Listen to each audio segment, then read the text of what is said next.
નમસ્તે વિદ્યાર્થી મિત્રો, હું નીલમ મિસ્ત્રી, અશ્વમેઘ વિદ્યાલય કિલ્લાપાડી ધોરણ 10માં આપણે ચેપ્ટર નંબર 16 નૈસર્ગિક સ્ત્રોતોનું ટકાઉ પ્રબંધન જોઈએ છે. તો એમાં હવે આપણે નવો ટોપિક જોવાના છે અને એ છે જંગલો અને વન્યજીવન. ઓકે, તો જંગલ એક એવું સ્થળ છે કે જ્યાં આપણને વિવિધ પ્રકારના સજીવો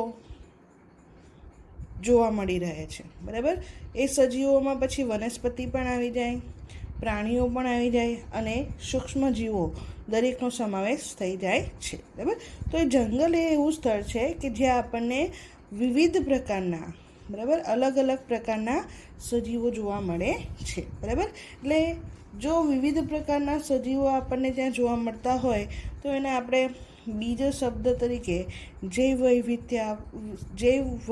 વિવિધતા શબ્દ પણ વાપરી શકીએ છીએ. બરાબર, એટલે કે જંગલ એક એવું સ્થળ છે જ્યાં આપણને જૈવ વિવિધતા જોવા મળે છે.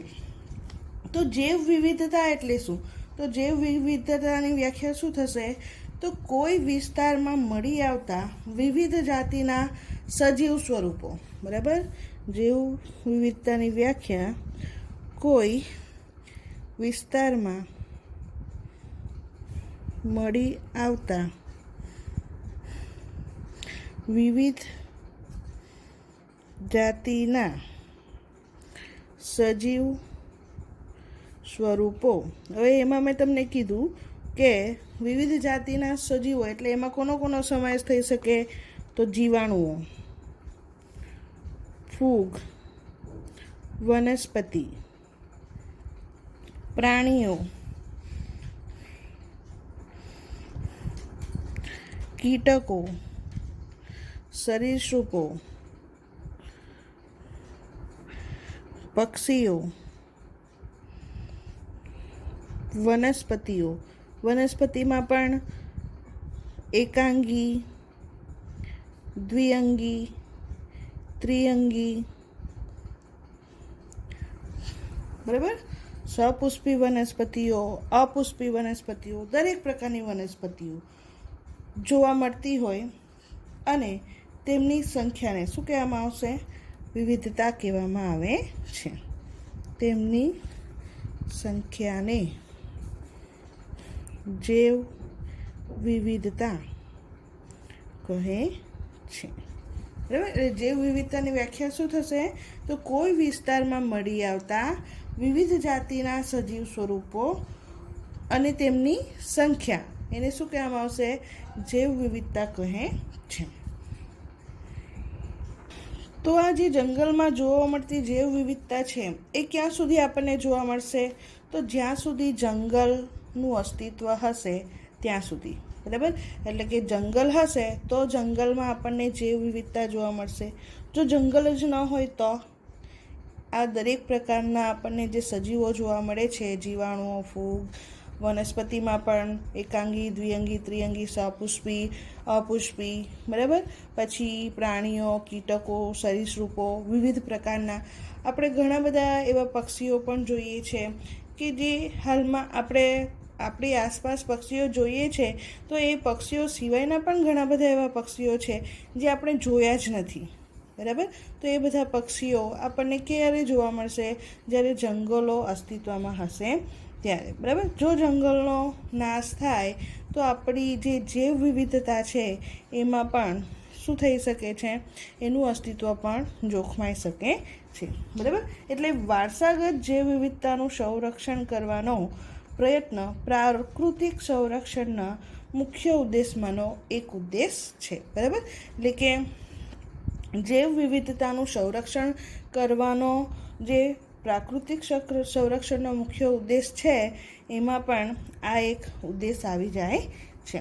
પ્રયોગો અને ક્ષેત્ર અભ્યાસથી આપણને જાણકારી મળે છે કે વિવિધતાનો નાશ થવાથી પરિસ્થિતિય સ્થાયીતા પણ નાશ પામી શકે છે. બરાબર, એટલે કે કેટલાક અભ્યાસો કરવામાં આવ્યા હતા અને એ અભ્યાસો પરથી એવી જાણકારી મળે છે કે જંગલોનો નાશ થાય છે એટલે વિવિધતાનો પણ નાશ થાય છે. બરાબર, અને એ વિવિધતાનો નાશ થવાને કારણે જે પરિસ્થિતિય સ્થાયીતા હોય છે એનો પણ શું થાય છે?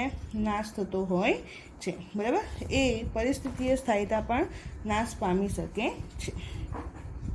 તો હવે આપણે જંગલને લગતી વ્યક્તિઓ વિશે ચર્ચા કરવાના છે, બરાબર. એમાં બીજો મુદ્દો છે જંગલને લગતી વ્યક્તિઓ. એમાં તમને એક પ્રવૃત્તિ આપી છે, પ્રવૃત્તિ પહેલાં સમજી લઈએ. તો એ પ્રવૃત્તિમાં તમને કીધું છે કે જે જંગલની પેદાશો કે નિપજોનો તમે ઉપયોગ કરો છો તેની યાદી બનાવો, બરાબર. તો હવે આપણે જંગલની જે પેદાશોનો ઉપયોગ કરીએ છીએ, બરાબર, તેની યાદી બનાવીએ તો શું શું આવી શકે એમાં? તો એમાં આવી શકે આપણે બળતણ તરીકે લાકડુંનો ઉપયોગ કરીએ છીએ, બરાબર, જે જંગલમાંથી મેળવવામાં આવે છે. પછી વાંસનો ઉપયોગ કરીએ છીએ, ફળનો ઉપયોગ કરીએ છીએ, મરી મસાલાનો ઉપયોગ કરીએ છીએ, કાગળ, જડીબુટ્ટીઓ, બરાબર, ઔષધીય વનસ્પતિ હોય છે એમાંથી જડીબુટ્ટી બનાવવામાં આવતી હોય છે, આયુર્વેદિક દવા હોય છે વગેરે જંગલની પેદાશ છે કે નિપજો છે જેનો આપણે ઉપયોગ કરીએ છીએ. ઓકે. બીજો પ્રશ્ન છે કે તમારા મતે જંગલની નજીક રહેવાવાળા વ્યક્તિઓ કઈ વસ્તુઓનો ઉપયોગ કરે છે? તો જંગલમાં રહેવાવાળી તે જે વ્યક્તિઓ હોય છે, જંગલની નજીક રહેવાવાળી વ્યક્તિઓ, એ કઈ વસ્તુનો ઉપયોગ કરશે? તો જંગલમાંથી મળી આવતું લાકડું, ચારો, સૂકા પર્ણો, વાંસ, શાકભાજી, ફળો, મરી મસાલા વગેરે વસ્તુઓનો ઉપયોગ કરે છે, બરાબર. પછી તમને એવું કીધું છે કે તમારા સહાધ્યાયીઓની સાથે ચર્ચા કરો. જંગલની અંદર રહેવાવાળા વ્યક્તિઓ કઈ વસ્તુનો ઉપયોગ કરશે? જંગલની નજીકવાળા અને જંગલની અંદર રહેવાવાળા, બરાબર. તો હવે જંગલની અંદર રહેવાવાળા વ્યક્તિ જે હશે એ કઈ વસ્તુનો ઉપયોગ કરશે? તો જંગલમાંથી મળી આવતી લગભગ બધી જ પાયાની જરૂરિયાતો, બરાબર, એમની જે પાયાની જરૂરિયાતો હોય છે જેમને જંગલમાંથી મળી આવતી હશે એ દરેક વસ્તુનો ઉપયોગ કરશે. જેમ કે બળતણ તરીકે લાકડું, ઘાસચારો, વાંસ, ખોરાક, કપડાં, રહેઠાણ, શિકાર, મચ્છીમારી, પછી નાના લાકડા, કવચવાળા ફળો, બરાબર, ઔષધિઓ વગેરે માટે સંપૂર્ણપણે તેઓ શાના પર આધારિત હોય છે? તો જંગલ પર જ આધારિત હોય છે.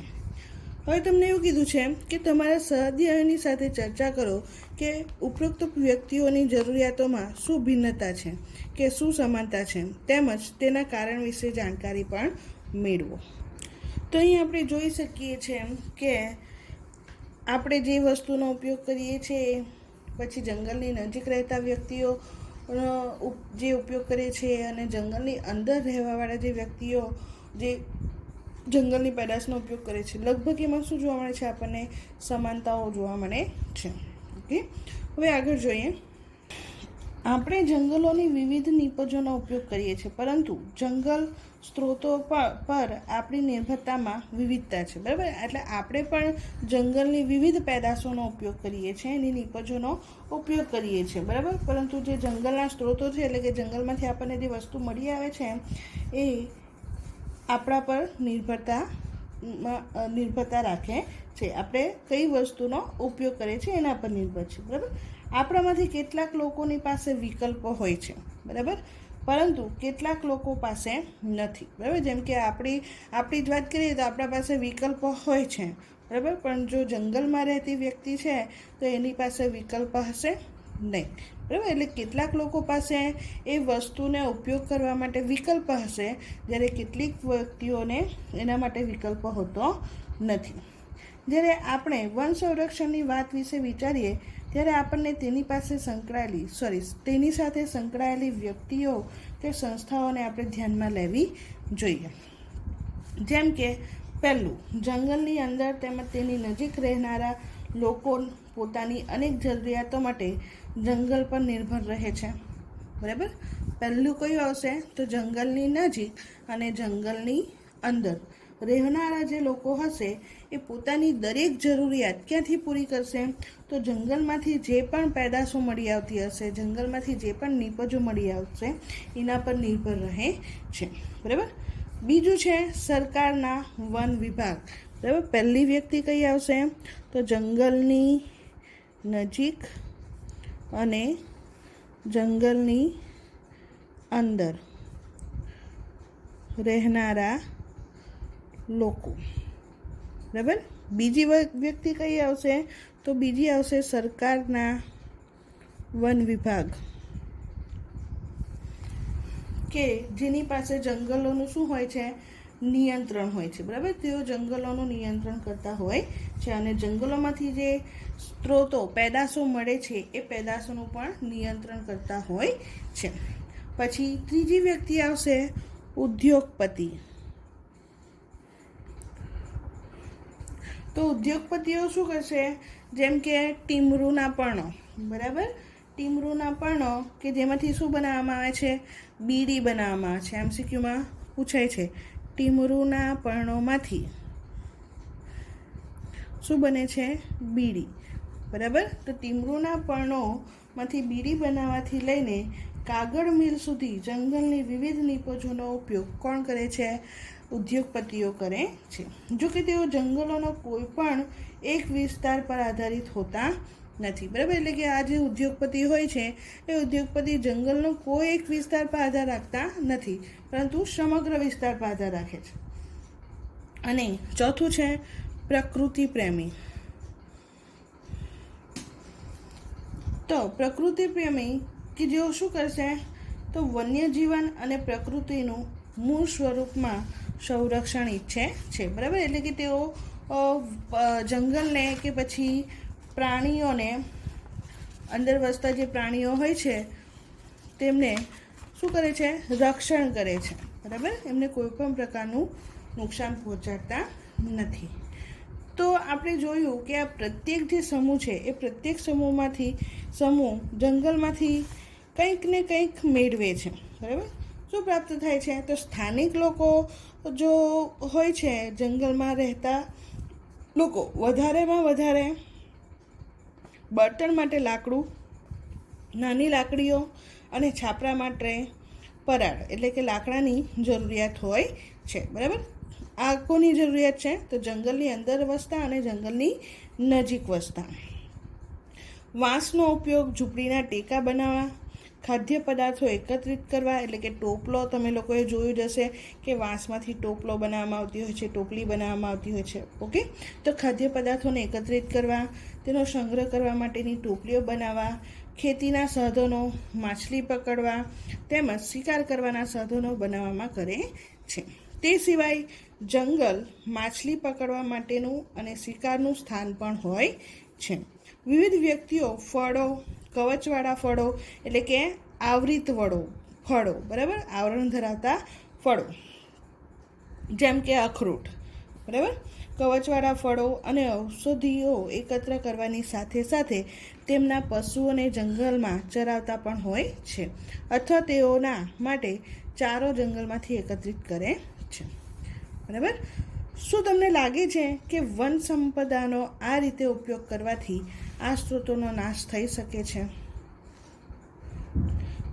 તો ના. આ રીતે જો જંગલોનો ઉપયોગ કરવામાં આવે તો જંગલોનો વિનાશ થઈ શકતો નથી, નાશ થઈ શકતો નથી. પણ આપણે એ પણ ન ભૂલવું જોઈએ કે અંગ્રેજોએ આવીને જંગલોનું શું કર્યું હતું? હસ્તાંતરણ કર્યું હતું. તે પહેલાં પણ સદીઓથી લોકો આ જંગલમાં રહેતા અને તેમણે તેમના સંપોષણ માટેની પ્રવૃત્તિઓ પણ વિકસાવી હતી. અંગ્રેજોએ માત્ર આધિપત્ય ન જમાવ્યું હતું, પણ તેઓએ એમની જરૂરિયાત માટે જંગલોનું નિર્મમતાથી શોષણ કર્યું હતું. એટલે કે પોતાની જરૂરિયાત પૂરી કરવા માટે જંગલોને કાપી નાખવામાં આવ્યા હતા. બરાબર. તેઓએ મૂળ આદિવાસીઓને માત્ર સીમિત કે મર્યાદિત વિસ્તારમાં જ રહેવા માટે લાચાર બનાવ્યા તથા વન સ્ત્રોતોની કોઈ પણ મર્યાદા વગર અતિશોષણ કરવાની શરૂઆત કરી હતી. બરાબર. એટલે કે જે જંગલમાં વસતા લોકો હતા, આદિવાસી લોકો હતા, એમને અમુક ચોક્કસ વિસ્તાર તેઓ દ્વારા આપી દેવામાં આવ્યો હતો અને ત્યાં જ રહેવા માટે તેમને મજબૂર કરવામાં આવ્યા હતા. બરાબર. અને બાકીના જે વનનો વિભાગ હતો, જંગલનો જે વિભાગ હતો, એ વિસ્તારનું તેઓએ વિચાર્યા વગર, બરાબર, ન જરૂર હોય છતાં પણ તેનો અતિશોષણ કરવાની શરૂઆત કરી હતી. મર્યાદા વગર તેની અતિશોષણ કર્યું હતું. સ્વતંત્રતા પછી અંગ્રેજોથી વનોનું નિયંત્રણ તો આપણા હસ્તક થયું, બરાબર. એટલે કે સ્વતંત્રતા મળી ત્યાર પછી વનોનું જે નિયંત્રણ એ આપણા હાથમાં આવ્યું, પરંતુ વ્યવસ્થાપનમાં સ્થાનિક લોકોની જરૂરિયાત તેમજ જ્ઞાનની ઉપેક્ષા થતી હતી, બરાબર. એટલે કે જે જંગલનું વ્યવસ્થાપન થવું જોઈએ એના સંરક્ષણ માટેનું, એના માટે સ્થાનિક લોકો એટલે કે ત્યાંના નજીકના રહેવાસી અથવા તો એની અંદર જે રહેનારા લોકો હતા એમના જ્ઞાનની શું કરવામાં આવતી હતી? ઉપેક્ષા, બરાબર. એટલે કે એમનું જે જ્ઞાન છે એ જ્ઞાનને માન્ય ગણવામાં આવતું હતું નહીં. આમ જંગલનો ખૂબ મોટો વિસ્તાર એક જ પ્રકારના વૃક્ષો જેવા કે પાઇન, સાગ કે નીલગિરીના જંગલોમાં પરિવર્તિત થતો ગયો, બરાબર. એટલે એનાથી શું થયું? તો જંગલમાં આપણને વિવિધ પ્રકારના જે વૃક્ષો જોવા મળે, વનસ્પતિઓ જોવા મળે, તો એની જગ્યાએ શું થવા માંડ્યું? તો જંગલનો એક મોટો વિસ્તાર એક જ પ્રકારના વૃક્ષોથી ભરેલો જોવા મળ્યો, બરાબર. જેમાં શાનું વાવેતર કરવામાં આવતું હતું? તો પાઇન, સાગ કે નીલગિરી જેવા વૃક્ષોને ઉછેરવામાં આવતા હતા. આ વૃક્ષોને ઉગાડવા માટે સૌપ્રથમ સમગ્ર વિસ્તારમાંથી બીજી બધી વનસ્પતિઓને શું કરવામાં આવી? દૂર કરવામાં આવી, જેથી આવા વિસ્તારથી જૈવ વિવિધતા શું થાય છે? મોટા પાયે નાશ પામતી ગઈ, બરાબર. એટલે જે વિવિધ પ્રકારની વનસ્પતિઓ હતી એ દૂર કરીને ત્યાં એક જ પ્રકારના વૃક્ષનું જંગલ ઊભું કરવામાં આવ્યું, બરાબર. કે જેથી શું થાય? તો ત્યાં જૈવ વિવિધતા નાશ પામી. એટલું જ નહીં, પરંતુ સ્થાનિક લોકોની વિભિન્ન જરૂરિયાતો જેવી કે પશુઓ માટે ચારો, ઔષધિ માટે વનસ્પતિ, ફળ તેમજ કવચવાળા ફળો વગેરેની પ્રાપ્તિ પણ ન થઈ શકે, બરાબર. બધી જ વિવિધ પ્રકારની વનસ્પતિઓ દૂર કરવામાં આવે તો એના કારણે શું થાય? તો જે પશુ માટેનો ચારો ઉગતો હોય તે ન મળે, ઔષધિઓ ન મળે, ફળવાળા વૃક્ષો ન મળે, બરાબર. એટલે એની પ્રાપ્તિ ત્યાંના જે સ્થાનિક લોકો હતા એમને મળતી બંધ થઈ જાય. આ રીતના વાવેતરથી ઉદ્યોગોને લાભ મળતો થયો, બરાબર. એટલે કે એક જ પ્રકારના જે વૃક્ષો ઉગાડીને જંગલ ઊભું કરવામાં આવે તો એના કારણે શું થાય છે? તો ઉદ્યોગોને લાભ થાય છે, પરંતુ જે જંગલની નજીક રહેનારા લોકો છે, જંગલની અંદર વસનારા લોકો છે, આ ઉપરાંત જંગલની અંદર જે વન્ય જીવન જોવા મળે છે એનું શું થાય છે? નાશ થાય છે, એમને નુકસાન થાય છે, બરાબર. ઉદ્યોગોને લાભ મળે કે જેના કારણે વન વિભાગ માટે આર્થિક આવકનો મુખ્ય સ્ત્રોત બની ગયો હતો. હવે તમે જાણો છો કે કેટલાક ઉદ્યોગો જંગલની નીપજ પર નિર્ભર હોય છે, બરાબર. જેમ કે ઇમારતી લાકડું, કાગળ, લાખ તથા રમતની સામગ્રીનો સામાન તેના કેટલાક ઉદાહરણો છે, બરાબર. કેટલાક જે ઉદ્યોગો હોય છે એ શાના પર આધારિત હોય છે? કોના પર નિર્ભર રહે છે? તો જંગલ પર નિર્ભર હોય છે, બરાબર. જંગલમાંથી શું મેળવવામાં આવતું હોય છે? તો ઇમારતી લાકડું, કાગળ, લાખ, રમતગમતના જે સાધનો બનાવવામાં આવતા હોય છે એના માટેનો સામાન એ શામાંથી મળતું હોય છે? જંગલમાંથી. ઓકે. તો ઉદ્યોગો જંગલને પોતાની ફેક્ટરી માટે માત્ર કાચા માલના સ્ત્રોત તરીકે જ માત્ર ગણે છે, બરાબર. એટલે આ જે ઉદ્યોગો હોય છે એ ઉદ્યોગો શું કરશે? તો આ બધી વસ્તુ જંગલની નીપજમાંથી મળી રહે છે, બરાબર. તો એ જે પદાર્થો બનાવે છે એ પદાર્થોના કાચા માલ તરીકે જ માત્ર તેઓ જંગલની ગણતરીમાં લેતા હોય છે, અને પોતાના સ્વાર્થ માટે લોકોનો એક મોટો વર્ગ સરકાર તરફથી ઉદ્યોગો માટે કાચા માલને ખૂબ જ ઓછી કિંમતે પ્રાપ્ત કરવામાં કાર્યરત હોય છે, કારણ કે સ્થાનિક નિવાસીઓની તુલનામાં આ વ્યક્તિઓની પહોંચ કોની સાથે વધારે હોય છે? તો સરકારમાં ઘણી વધારે ઉપર સુધી હોય છે, અને આમ તેઓને તે ક્ષેત્ર કે વિસ્તારની જાળવણી તેમજ વિકાસમાં કોઈ રસ હોતો નથી. દાખલા તરીકે કોઈ જંગલના સાગના બધા વૃક્ષોને કાપી નાખ્યા પછી તે અન્ય દૂરના જંગલમાંથી હવે શાક પ્રાપ્ત કરવા માંડે છે, બરાબર. એટલે કે એવા વ્યક્તિઓ રોકવામાં આવે છે કે જેમને જંગલના સંરક્ષણમાં કોઈ રસ હોતો નથી. માત્ર એને રસ શેમાં હોય છે? તો જંગલમાંથી જે કાચો માલ મળે છે એ કાચો માલ ભેગો કરીને એને ઉદ્યોગપતિ જેવો હોય છે એને પૂરો પાડવાનો હોય છે. બરાબર? એટલે કે આ વ્યક્તિ જો જંગલમાંથી કાચો માલ મળતો બંધ થઈ જશે, બરાબર, તો શું થશે? એ બીજા જંગલ પર જશે. બરાબર? જેમ કે અહીંયા તમને ઉદાહરણ આપેલું છે કે શાક પ્રાપ્ત કરવા માટે શાકના જંગલમાંથી શાકના બધા વૃક્ષો કપાઈ જાય તો પછી એ શું કરશે? તો બીજા અન્ય શાકના વૃક્ષ શું ધરાવતું જે જંગલ હશે ત્યાં જશે અને ત્યાંથી શાકનું લાકડું મેળવશે. તેઓને એ વાતથી કોઈ મતલબ નથી કે તેઓ જંગલનો યોગ્ય ઉપયોગ સુનિશ્ચિત રીતે કરે, જેથી તે આવનારી પેઢીઓ માટે પણ પ્રાપ્ત થઈ શકે. બરાબર? એ વાતથી એ લોકોને કોઈ પણ મતલબ નથી કે એ લોકો જંગલનો યોગ્ય રીતે ઉપયોગ કરે, એનું સંરક્ષણ કરે કે જેથી આવનારી પેઢી માટે પણ એ જંગલ રહે. તમારા મંતવ્ય પ્રમાણે આ પ્રકારનો વ્યવહાર કરનારા લોકોને જંગલનો આડેધડ ઉપયોગ કરતા કેવી રીતે રોકવા જોઈએ? બરાબર? એટલે કે હવે તમે વિચારો કે આ રીતે જો કોઈ જંગલનો ઉપયોગ કરતું હોય તો એ પ્રકારના વ્યક્તિઓને રોકવા માટે આપણે કયા પગલાં ભરવા જોઈએ? એ તમને પ્રવૃત્તિ આપી છે 16.7, એની ચર્ચા કરીએ. તમે પ્રવૃત્તિ જોઈ શકો છો 16.7.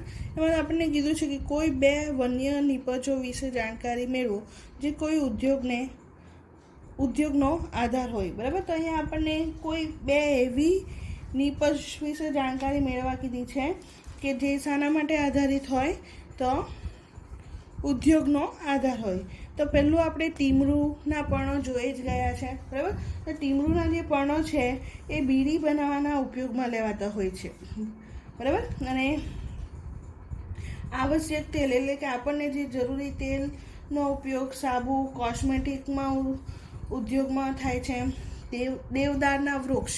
બરાબર? બીજા કયા? દેવદારના વૃક્ષો કે એ વૃક્ષોનો ઉપયોગ દીવાસળીની બનાવટમાં થતો હોય છે. બરાબર? આ વસ્તુ યાદ રાખજો.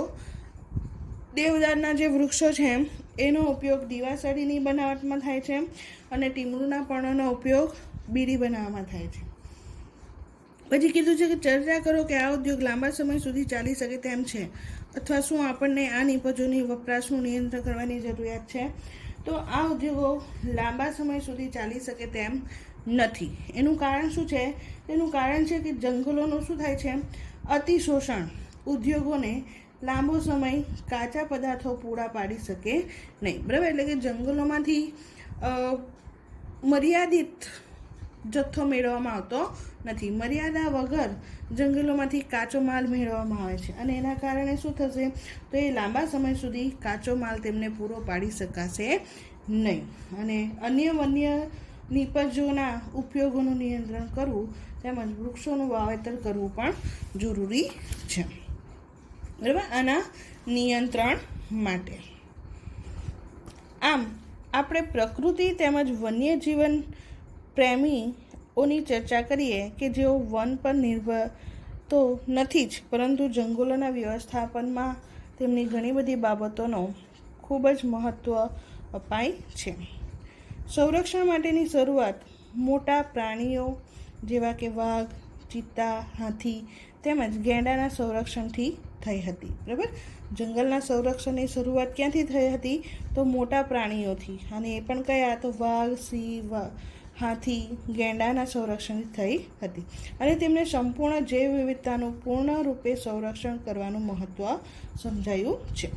પરંતુ શું આપણે એવા વ્યક્તિઓને યોગ્ય મહત્ત્વ ન આપવું જોઈએ કે જેઓ વનતંત્રનો જ ભાગ છે? બરાબર? એટલે કે આપણે એવા વ્યક્તિને મહત્ત્વ નથી આપવાનું કે જેઓ વનતંત્ર એટલે કે વનમાં જ રહે છે, એનો જ ભાગ છે. જો પરંપરા અનુસાર જંગલોનું શું કરે છે? સંરક્ષણ કરવાનો પ્રયત્ન કરે છે. દાખલા તરીકે થારના રણની સીમા પાસે પશ્ચિમ રાજસ્થાનમાં રહેતી બિશ્નોઈ પ્રજા. બરાબર? ખાસ ધ્યાન રાખજો. ક્યાં? તો થારના રણ પાસે પશ્ચિમ રાજસ્થાનમાં રહેતી બિશ્નોઈ પ્રજા. આ જે પ્રજા છે એ શું કરે છે? તો વન સંરક્ષણ અને વન્યજીવો તેમજ ધાર્મિક માન્યતા સાથે સંકળાયેલી છે અને સદીઓથી આ પ્રકૃતિ પ્રેમી લોકો પોતાના જીવનના ભોગે પર્યાવરણ સંરક્ષણ માટે વનસ્પતિઓ અને પ્રાણીઓનું શું કરે છે? રક્ષણ કરે છે. તેઓની મૂળભૂત માન્યતા એ છે કે દરેક સજીવોને જીવવાનો અને કુદરતી સંપત્તિમાં ઉપયોગ કરવાનો અધિકાર છે.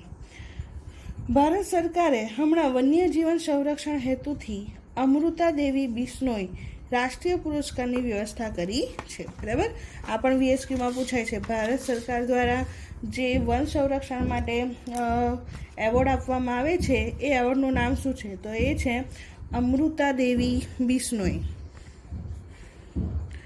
અમૃતા દેવી બિશ્નોઈ.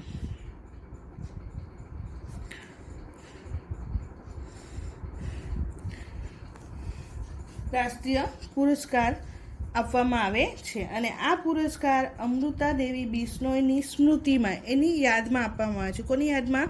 અમૃતા દેવી બિશ્નોઈની યાદમાં આપવામાં આવે છે. બરાબર, શા માટે એમની યાદમાં આપવામાં આવે છે? તો 1731માં, કઈ સાલમાં? 1731માં રાજસ્થાનના જોધપુર પાસેના ખેજરાલી ગામમાં ખેજરીના વૃક્ષોને બચાવવાના હેતુથી 363 લોકો, કેટલા?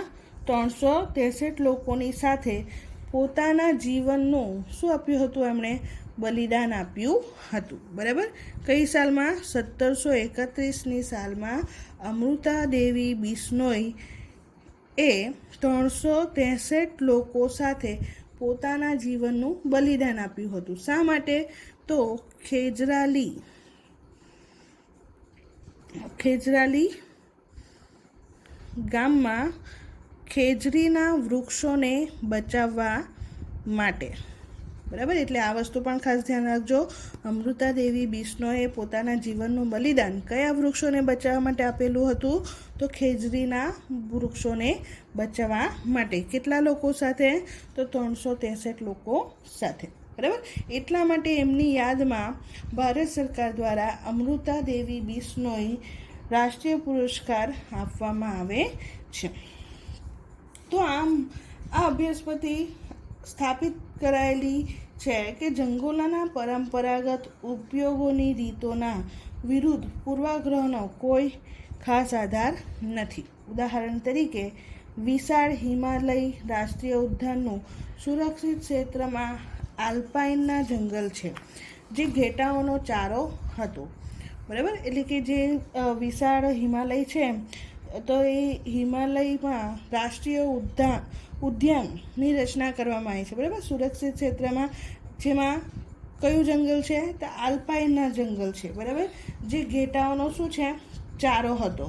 ભરવાડો પ્રત્યેક વર્ષે ગ્રીષ્મ ઋતુમાં પોતાના ઘેટા ઘાટીઓમાંથી આ વિસ્તારમાં ચરાવવા માટે લઈ જતા હતા. હવે આ વિસ્તાર રાષ્ટ્રીય ઉદ્યાન તરીકે જાહેર થવાથી આ પ્રવૃત્તિ બંધ થઈ ગઈ. બરાબર, એટલે કે જ્યાં આલ્પાઇનના જંગલ બનાવવામાં આવ્યા છે ત્યાં પહેલાં શું હતું? તો ઘેટાઓનો ચારો ઉગતો હતો. બરાબર, અને ગ્રીષ્મ ઋતુમાં ઘેટા જેમના હોય છે તેઓ ઘેટાઓને ઘાટીઓમાંથી શું કરતા હતા? એ વિસ્તારમાં ચરાવવા માટે લઈ જતા હતા. બરાબર, પરંતુ જ્યારથી એ રાષ્ટ્રીય ઉદ્યાન તરીકે જાહેર થયું ત્યારથી એ પ્રવૃત્તિ શું થઈ ગઈ? બંધ થઈ ગઈ. એટલે કે ત્યાં ઘેટા ચરવા જવાનું બંધ થઈ ગયું, જેના કારણે પહેલાં તો આ ઘાસ ખૂબ જ લાંબા થઈ જાય છે અને લંબાઈના કારણે શું થતા હોય છે? જમીન પર પડી જાય છે અને નવા ઘાસની વૃદ્ધિ શું થાય છે? અટકી જાય છે. આમ સંરક્ષિત વિસ્તારના સફળ વ્યવસ્થાપન માટે સ્થાનિક નિવાસીઓને બળપૂર્વક રોકી રાખવાની નીતિ લાંબા સમય સુધી સફળ થઈ શકી નહીં. બરાબર, એટલે કે રાષ્ટ્રીય ઉદ્યાન તરીકે જાહેર તો કરી દીધું. બરાબર, અને એ જાહેર કરવાથી શું થાય છે? તો ત્યાં કોઈનો પણ પ્રવેશ બંધ કરી દેવામાં આવે છે. બરાબર, તો એના કારણે શું થાય છે? અહીંયા આલ્પાઇનના જંગલની જ વાત કરી છે તો એ ઘેટાનો ચારો છે. બરાબર, તો હવે ત્યાં રાષ્ટ્રીય ઉદ્યાન જાહેર કરવાથી શું થાય છે? તો એ ઘાસ મોટી થઈ જાય છે અને મોટી થવાના કારણે શું થઈ જાય છે, જમીન પર પડી જાય છે, બરાબર. અને એના કારણે જે નવી ઘાસની વૃદ્ધિ થવી જોઈએ એ વૃદ્ધિ થઈ શકતી નથી. એ વૃદ્ધિ શું થતી હોય છે, અટકી જતી હોય છે, બરાબર. આમ જે વ્યવસ્થાપન થવું જોઈએ એ વ્યવસ્થિત રીતે વ્યવસ્થાપન થઈ શકતું નથી, બરાબર. એટલે કે સરકાર દ્વારા જે આ વ્યવસ્થાપન કરવામાં આવ્યું હતું અને એમાં બળપૂર્વક રીતે જે સ્થાનિક લોકોની અંદર જવાની પરવાનગી આપવામાં આવી હતી નહીં, બરાબર. તો એના કારણે શું થયું હતું, તો આ જે એમનું વ્યવસ્થાપન છે એની જે પદ્ધતિ છે એ લાંબા સમય સુધી ચાલી શકી નહીં અને કોઈપણ રીતે જંગલોને થનારા નુકસાન માટે માત્ર સ્થાનિક નિવાસીઓ જવાબદાર ઠેરવવામાં આવે એ સાચું નથી, બરાબર. એટલે કે આ રીતે જે વ્યવસ્થાપન કરનારા લોકો છે એમના દ્વારા પણ જંગલને નુકસાન થઈ શકતું હોય છે, બરાબર. એટલે દરેક વખતે અંદર જંગલમાં વસતા લોકો કે ત્યાં નજીકના રહેનારા લોકોને જંગલના નુકસાન માટે જવાબદાર ઠેરવવામાં આવે એ સાચું હોતું નથી. આપણે ઔદ્યોગિક જરૂરિયાતો તેમજ વિકાસની પરિયોજનાઓ જેવી કે રસ્તાઓ તેમજ બંધોનું નિર્માણ કરવાથી જંગલોનો વિનાશ અથવા તો તેઓને થનારા નુકસાનથી આંખો ફેરવી શકતા નથી. સંરક્ષિત વિસ્તારોમાં પર્યટકો દ્વારા અથવા તેઓને સુવિધા માટે થયેલી વ્યવસ્થાના કારણે થતા નુકસાન વિશે પણ આપણે વિચાર કરવો પડે.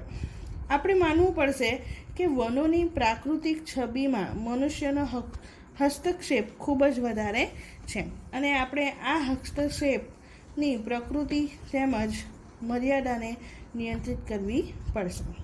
જંગલના સ્ત્રોતનો ઉપયોગ એવી રીતે કરવો પડશે કે જે પર્યાવરણ તેમજ વિકાસ બંને માટે હિતકારી હોય. બીજા શબ્દોમાં આપણે એવું કહીએ કે પર્યાવરણ અથવા તો વન સંરક્ષણ કરવામાં આવે ત્યારે તેના સુઆયોજિત ઉપયોગનો લાભ સ્થાનિક નિવાસીઓને મળવો જોઈએ.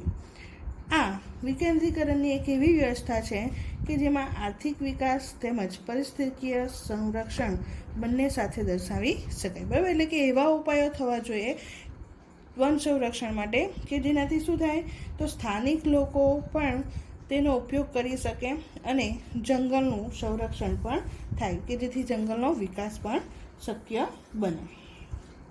જે પ્રકારનો આર્થિક તેમજ સામાજિક વિકાસ આપણે ઈચ્છીએ છીએ તેથી છેવટે તો આપણે એ જ નિર્ણય આવશે કે પર્યાવરણનું સંરક્ષણ થઈ રહ્યું છે, તેનો વિનાશ થઈ રહ્યો છે. પર્યાવરણ માત્ર વનસ્પતિઓ અને પ્રાણીઓના સજાવટનું સંગ્રહ સ્થાન નથી અને આ એક જટિલ વ્યવસ્થા છે કે જેમાંથી આપણા ઉપયોગ માટે અનેક પ્રકારના પ્રાકૃતિક સ્ત્રોતો પ્રાપ્ત થતા હોય છે અને આપણે આપણા આર્થિક તેમજ સામાજિક વિકાસની પૂર્તતા કરવા માટે આ સ્ત્રોતોને સાવચેતીપૂર્વક ઉપયોગ કરવો જોઈએ. ઓકે, તો હવે નેક્સ્ટ ટોપિક આપણે જોશું જંગલોનું વ્યવસ્થાપન, બરાબર. એટલે કે અહીંયા હવે આપણે જંગલોનું સંરક્ષણ કેવી રીતે કરવામાં આવતું હતું અને એના કારણે શું નુકસાન થાય છે એ વસ્તુ જોઈ ગયા.